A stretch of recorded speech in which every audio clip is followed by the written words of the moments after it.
It is that time of the week when Stephanie Dobson joins us. Stephanie is a lawyer, mediator, and online educator with offices in Edmonton and Lloydminster. Stephanie, thank you so much for joining me today. Thanks. Nice to see you, Stacey. We've been talking about child support for these past couple of weeks, and that's going to continue today. Talking about special expenses. So the first one is extras. We kind of touched a little bit on that last week. So tell me, what do you mean by extras? Yeah, so just by way of a reminder, this is part 2 of the child support. So last week we talked about the basics of child support, what we call base support or Section 3 support. And this week we're going to talk about part 2 of child support, which is the extras. Or if you follow along with the child support guidelines, they're under Section 7 of the child support guidelines. We sometimes call them Section 7s. So these expenses are listed in the child support guidelines, and there's certain categories of expenses that get shared between the parents. So here's the categories. They're very specific, and we don't deviate from them. So there's childcare expenses for the primary parent to go to school, to work, or for respite. Health insurance premiums. So this is the premiums that relate to the children.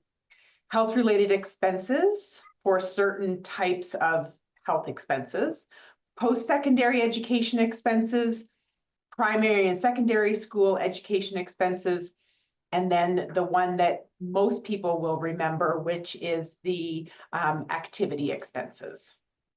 And how are these separated, Stephanie? Is it always 50-50? So by default, these categories of expenses are shared between the parents on what's called a proportionate basis. So this is based on both parents' income levels.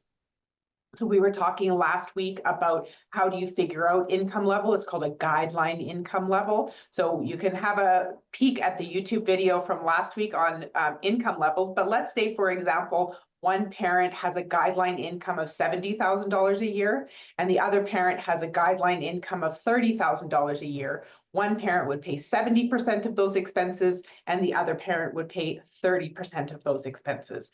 Now, there are some parents who agree to deviate from this proportionate sharing, the 70-30 or 60-40 proportionate sharing, and some parents say, let's just share at this 50-50. So that's okay if you decided to share at 50-50 or some other percentage other than proportionate sharing. You just have to come to agreement on that. One thing you had talked about was the post-secondary expenses and sharing, but what about the RESPs and any other savings you might have for kids' education funds? What's the story with that? So here's the irony. Post-secondary school expenses are shareable between the parents as part of the Section 7 expenses, but there's no actual obligation to share, to save for these expenses. So lots of parents have RESPs and other savings accounts set up for their children. And of course, it can get complicated as to when parents contribute to these during the relationship, they're divisible between the parents at the end of the relationship.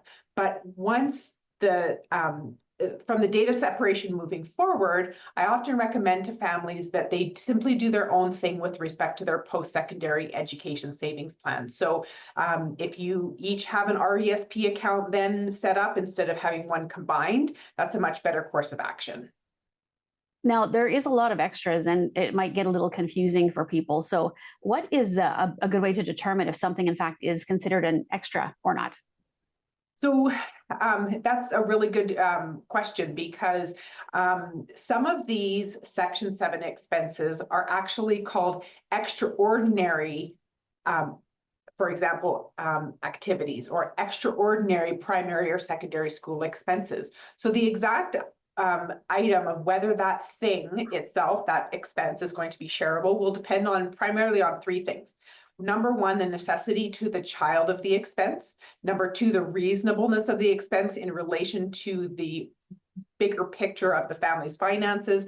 And then, of course, the third one is the standard of living pre-separation for the children. So if, for example, the the child or children were in dance or hockey before the separation, then there would be an expectation it would be reasonable for that child or the children to be in dance or hockey after the date of separation.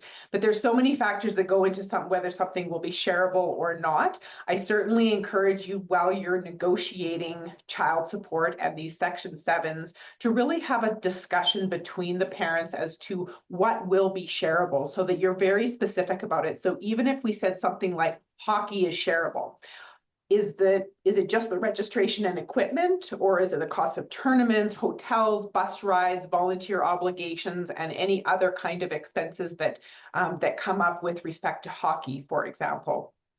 Some items are not specifically on the Section 7 list, but there's some expenses that I can just give as examples of things that have been deemed to be sometimes shareable and sometimes not shareable between the parents.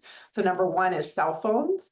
Number two is private school expenses. Number three is art fees, choir lessons, dance camps, summer camps, art lessons, acting lessons, second language lessons, technology upgrades to help a child with special needs, even things like laptops, auto insurance, and travel costs for education. So these are some of the random examples of where Section 7s can be expanded a little bit depending on the situation. All right, well, a lot of things to consider with that, Stephanie, for sure. So thanks for helping to clear that up a little bit for us. And as always, they can always reach out to your office if they need more information. So thank you so much for joining me once again today, and we'll chat with you again next week. Sounds good, Stacey.